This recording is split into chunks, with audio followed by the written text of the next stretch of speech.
Ce mardi 6 octobre, c'est la journée nationale des aidants et des aidantes, une 11e édition marquée forcément par le contexte sanitaire très particulier que nous traversons.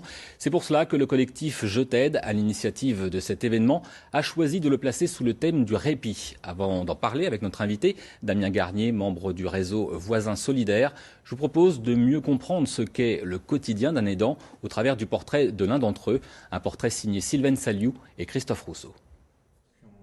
Jean-Luc angoisse quand sa femme Armelle s'absente pour les courses ou pour la chorale.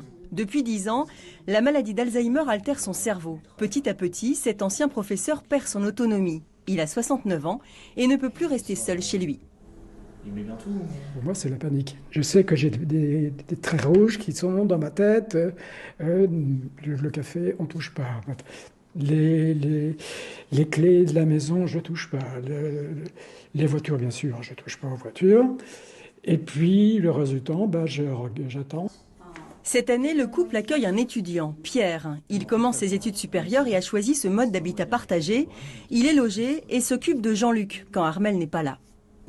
Je reste avec lui pour le rassurer. On discute, je fais mes devoirs à côté. Enfin, je suis présent pour que tout se passe bien, le temps que Armelle puisse faire ses activités tranquillement. Armelle s'est rapprochée de personnes qui vivent la même situation qu'elle et son mari. Elle s'est beaucoup renseignée sur la maladie. Ce qui lui manque aujourd'hui, c'est de pouvoir partir quelques jours pour souffler en toute tranquillité. L'idéal, ce serait, et ça existe par exemple au Canada, ce serait ce qu'on appelle le baluchonnage, c'est-à-dire des personnes qui viennent à la maison remplacer les dents 24 heures sur 24, sur une petite semaine on va dire, et donc ce qui permet aux malades de rester chez soi, à l'aidant de partir en toute confiance. Le baluchonnage, qu'on appelle aussi relayage, est en cours d'expérimentation en France. Armelle et Jean-Luc espèrent qu'il sera généralisé rapidement. Bonsoir Damien Garnier. Vous-même, vous avez été aidant auprès de votre mère. Se retrouver seul avec le malade, c'est la chose la plus difficile à laquelle qu'on puisse vivre en fait. Exactement. La question principale, c'est la personne, quand elle est en souffrance ou en maladie ou en incapacité, a besoin d'aide. Et c'est difficile à reconnaître déjà pour elle-même. Enfin, bon, je parle de ma maman quand elle était dans ce cas-là. Mais à côté de ça, immédiatement, elle pense aux aidants. Qui va l'aider ?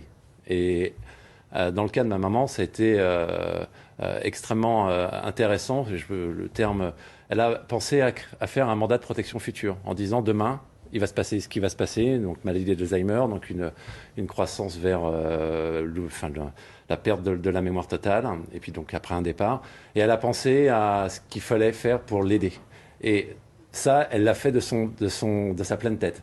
Mais après, la question, c'est les aidants, il y avait papa et moi, et ben à un moment donné, il faut être aidé. Et c'est ça qui est important. Justement, le réseau auquel vous appartenez, Voisins Solidaires, a décidé de se mobiliser dans ce sens-là.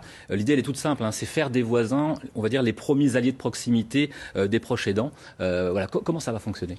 Très simplement, en fait, c'est un échange de besoins et d'attentes, et de temps, par exemple, ou de disponibilité, ou d'aide, ou simplement une volonté simple de donner une facilité d'accompagnement dans des situations qui sont parfois complexes, puisque aidant, c'est un don vraiment de son temps et de sa personne. Et on ne s'aperçoit pas, mais c'est toute une somme de petites choses qui, à la fin de la journée, vous vivez 2 vies, 2 journées en une. Et ben si on peut soulager ces aidants en leur donnant un petit peu de temps, c'est quand même assez intéressant.